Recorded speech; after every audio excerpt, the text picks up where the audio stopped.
त्रेता युग में रामावतार और वीर वानरों की उत्पत्ति। वाल्मीकि रामायण के अनुसार रावण व अन्य भयंकर राक्षसों का पृथ्वी पर अत्याचार बढ़ गया था।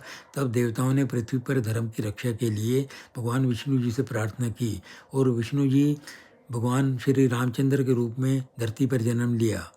लेकिन रावण जैसे शक्तिशाली राक्षसों के युद्ध हेतु भगवान राम को बुद्धिमान व बलवान सहायकों की जरूरत थी। तब ब्रह्मा जी की आज्ञा से देवताओं व ऋषियों ने अपने अंश पृथ्वी पर भेजे। देवताओं के अंश वानर, भालू, पक्षी के रूप में उत्पन्न हुए। भागवत पुराण में देवऋषि नारद का विष्णु जी को दिया शाप का भी वर्णन करते हैं। एक बार नारद जी को अपने तप व भक्ति पर अहंकार जागा और विष्णु जी को कहा वह माया से ऊपर उठ चुके हैं। भगवान विष्णु ने उनका गर्भ चूर करने के लिए एक सुंदर कन्या माया से रची और उसका स्वयंवर निर्धारित हुआ। नारद जी उस कन्या को देख मोहित हुए और भगवान विष्णु से कहा, मेरा रूप हरि जैसा दिखे। हरि तो वानर भी होता है। विष्णु जी ने उनकी हामी भर दी।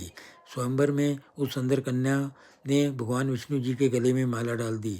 नारद जी ने अपनी शक्ल शीशे में वानर की देखी।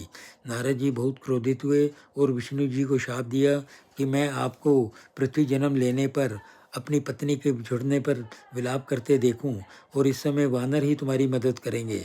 विष्णु भगवान ने मुस्कुराते हुए कहा कि मैं यह केवल माया तुम्हारे अहंकार तोड़ने के लिए थी, लेकिन मैं तुम्हारे शाप को ग्रहण करता हूँ।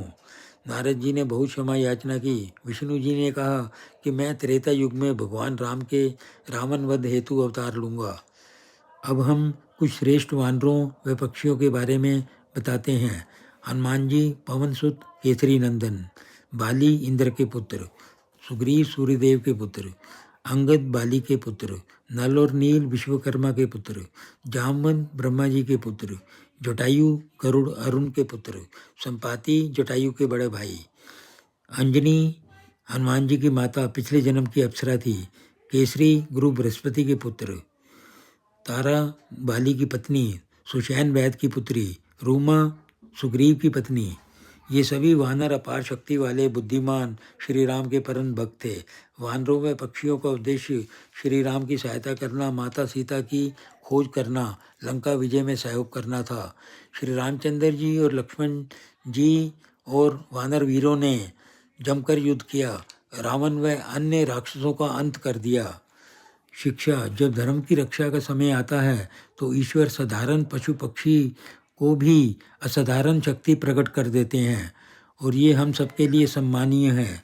प्रेम से बोलो भगवान रामचंद्र जी की जय। यदि यह वीडियो आपको अच्छा लगा तो कृपया शेयर और लाइक करें। Thank you.